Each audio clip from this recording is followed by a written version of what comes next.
Any hope for a Lakers championship is officially dead. It isn't just because Luka went down. That injury was merely the beginning, as locker room leaks following that April 2nd loss to the Thunder suggest. Austin Reaves and Bronny James got into a massive heated altercation.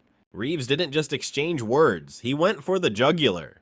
But this is the part that truly rattled the league. "I stand by my actions and I would do it all over again," he claimed. Austin refused to back down, standing firm because Bronny allegedly made some disgusting remarks about Luka's season ending. Once you find out what was actually said, and how LeBron's influence factors into this mess, the whole situation finally makes sense.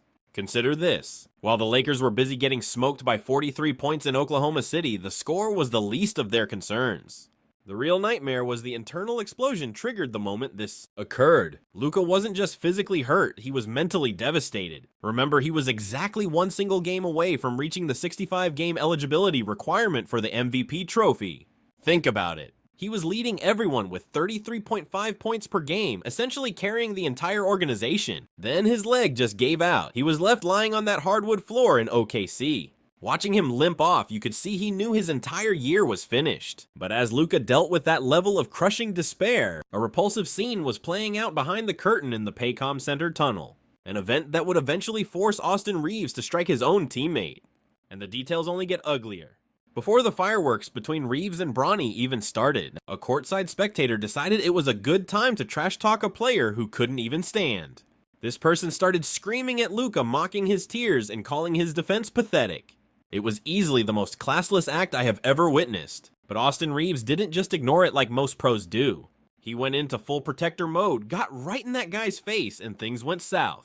Now you will see what real pressure feels like. "Shut your mouth, just shut up, he is hurting." Austin did not give a damn about fines or how the front office perceived him. Seeing his brother in pain made him snap. He showed heart while LeBron, the supposed leader of the locker room, just sat there doing absolutely nothing. We will dive into that shortly. The temperature in that arena was hitting a breaking point before the clock even hit 0.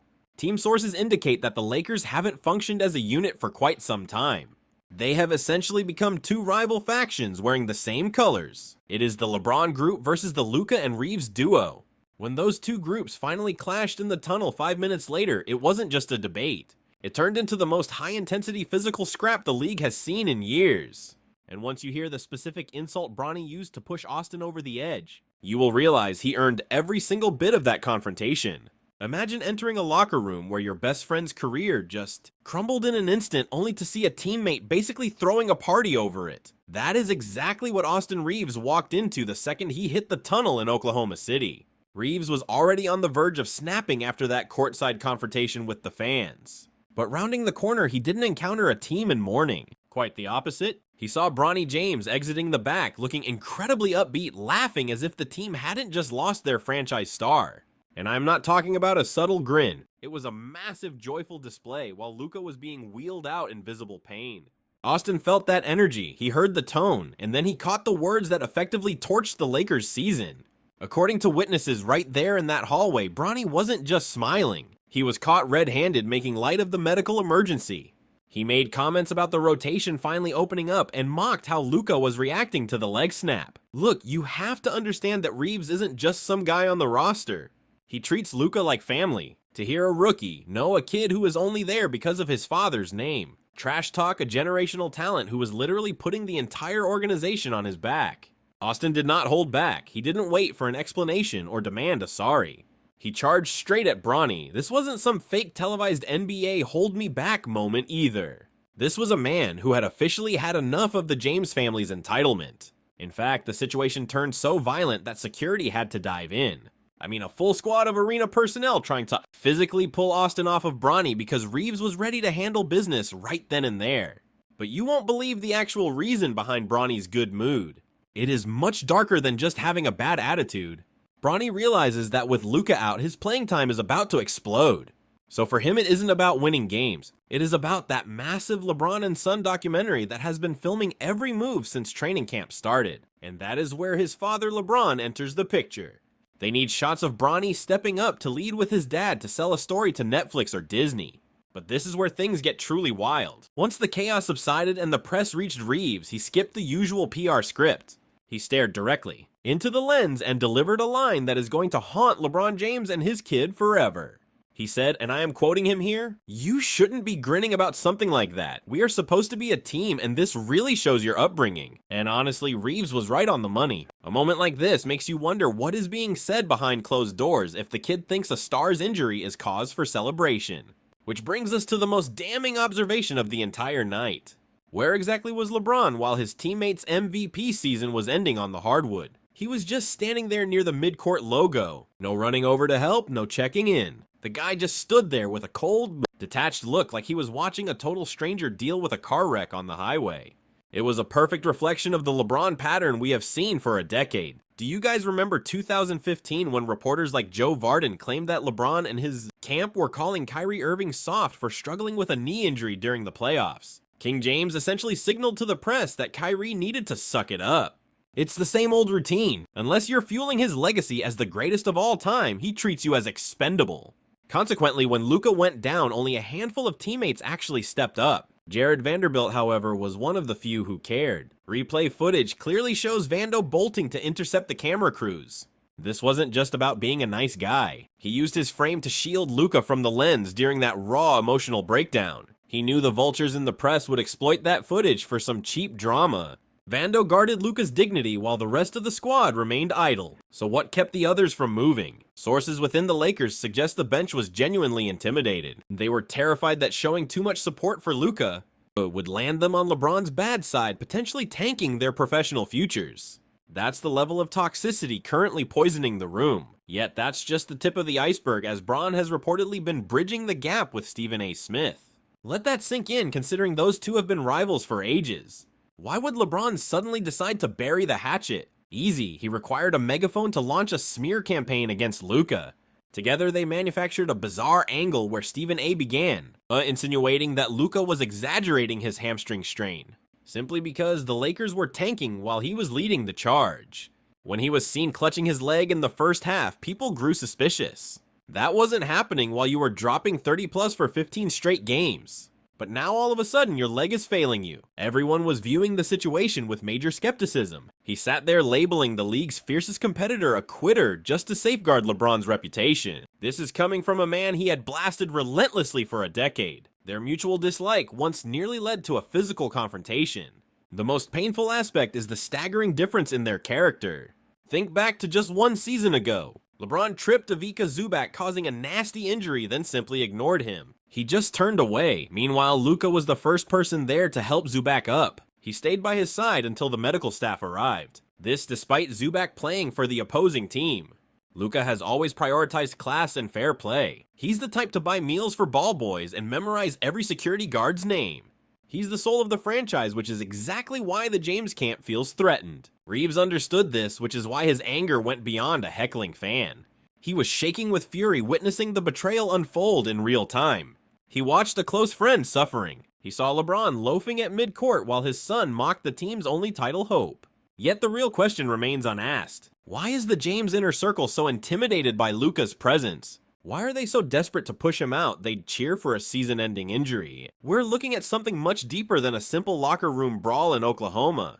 This reaches the very peak of the league's power structure, and it uncovers a scheme suggesting Austin Reaves' sudden medical setback was far from accidental. Honestly, the James family views Luka as something far different than just a teammate.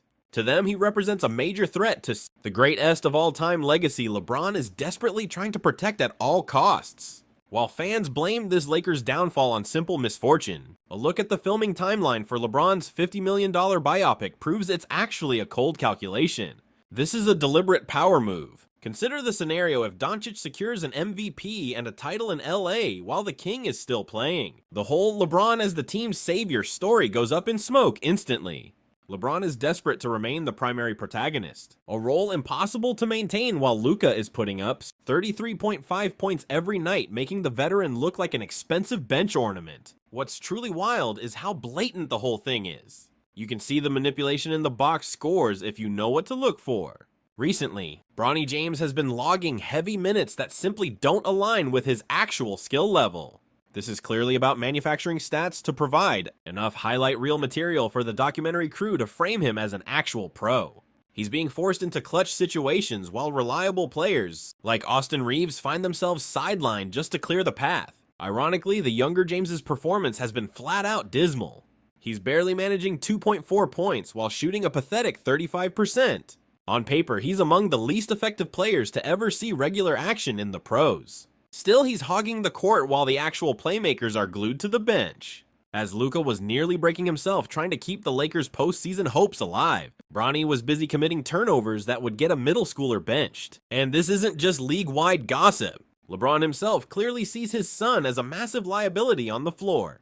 Just watch that footage from March 28th where LeBron is caught absolutely losing it on Bronny after one of the most embarrassing passing blunders we've seen in professional basketball in the last 10 years. Both are active on the court. Bronny feeds LeBron. The execution was so amateurish it exposed a total lack of fundamental awareness. Even though Bronny is tanking the team's chances, he stays on the court because the family brand needs that cinematic father-son arc for the documentary.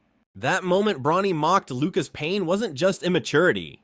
It was the arrogance of a kid who knows his roster spot is based on a surname, not talent.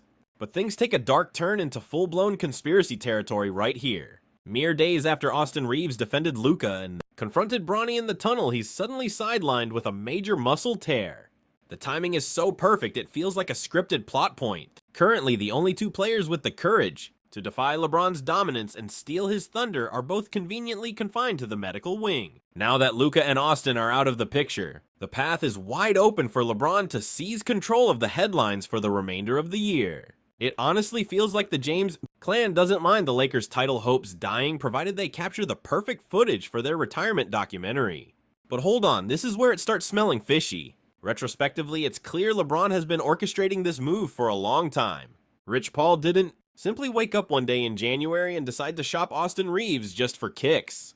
If you've tracked the media coming out of the Clutch sports camp since the start of the year, it's obvious the character assassination of Reaves and Luka was months in the making. It's classic LeBron strategy. He either owns the narrative or eliminates the competition. Since Reaves wasn't a Clutch client, he was basically a stranger in his own house. Rich Paul was busy planting seeds with every reporter that LA needed a high-level starter, framing Reaves as their only real trade bait. The truth, aside from Luka, Reaves is the only one who won't bow down to LeBron. And he didn't restrict his moves to the shadows either. He actually went on record with this during a podcast. If I'm running the Lakers, I'm looking at the Memphis Grizzlies to snag Jaren Jackson. Yeah, that move makes total sense. Or perhaps I'll keep that quiet, but Reaves has to be part of the package. This is strictly business, no feelings involved. By forcing a Reaves exit, LeBron wasn't aiming for a roster upgrade. He was isolating Luka by removing his only real supporter. Just think about it. Dump the only two players brave enough to take the buzzer beater, and you're left with a bunch of extras happy to just be part of the film. It's a textbook move to isolate the stars. The moment Luka got hurt, LeBron immediately started spinning the story to protect his reputation before the diagnosis even dropped. Look at this. In the post-game session after the Mavs torched the Lakers, even with Luka and Austin sidelined, LeBron attacked his teammates, pinning the loss on their poor defensive effort. It's the most obvious scapegoating I've witnessed. He claimed they suffered some defensive lapses. Specifically in the opening half, they surrendered too many fast break buckets and let the Stars find their rhythm. Dallas dropped 134 points, yet LeBron is complaining about positioning. The ironic part is that we all know, whenever LeBron mentions defensive issues, he's taking a shot at Luka. However, in that particular matchup, neither of them played, yet LA still surrendered points like a sieve. If Luka and Reaves were the real problems like LeBron's people suggest, then why did the team's defense collapse even further in their absence? Yet LeBron is still using his PR machine to look like the solo warrior trapped in a failing system. But the numbers tell a different story. The king is getting routed while his son is missing 65% of his field goals. Somehow the players with shattered bones are the ones getting grilled. We aren't just seeing a slump, this is a calculated demolition of a man's reputation. If you genuinely believe LeBron treats his brothers with anything but cold utility, the very instant they hinder his chase for the crown, you've been ignoring the history books. That whole brotherhood routine is basically the most dangerous lure in the league. To be fair, anyone still falling for the mentor act hasn't bothered to count the casualties left in his wake. Just look at the Kyrie Irving situation in 2017. One moment he's the hero of Cleveland, and the next he's begging for a way out because he realized playing with LeBron means being a nameless extra in a production that doesn't care if your professional value gets burned to the ground. The moment Kyrie attempted to define himself and outshine the pre-written narrative, the James camp unleashed the smear campaign. They immediately began trashing his leadership skills and his mental fortitude. That same psychological hit job is being directed at Luka as we speak. And don't forget the way they hung Kevin Love out to dry. People overlooked that during 2018, Love was struggling with intense anxiety. Rather than showing empathy, the squad turned on him in the locker room.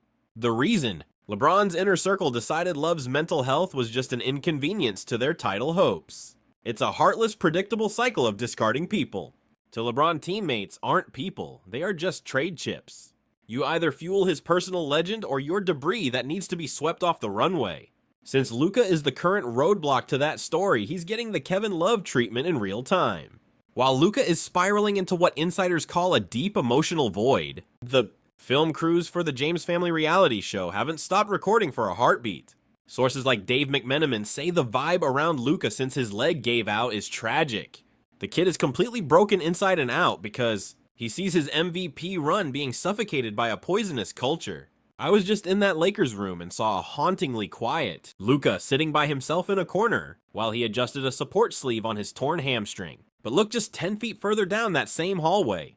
The James crew is already capturing the redemption footage. They are shamelessly using Luka's pain to paint LeBron as the solitary hero forced to carry a team of failures. It's repulsive. And here's the brutal truth that people refuse to acknowledge. Without Luka and Austin Reaves, this Lakers era is officially over. To keep this team from becoming a permanent circus, they need to fire everyone. A championship identity is impossible when the leader prioritizes his son's garbage time minutes over actual victories. There is only one logical path forward now. Send Bronny to a team that actually focuses on player development. And let LeBron finally move full-time into his Brentwood film studio. Center the roster strictly on the specific pair that genuinely hunts for trophies, Luka and Reaves. I am dying for your unfiltered opinion. No holding back, was the Lakers' collapse just a string of misfortune? Or is this the price paid for letting a narcissistic athlete like LeBron treat an iconic organization as his private media empire?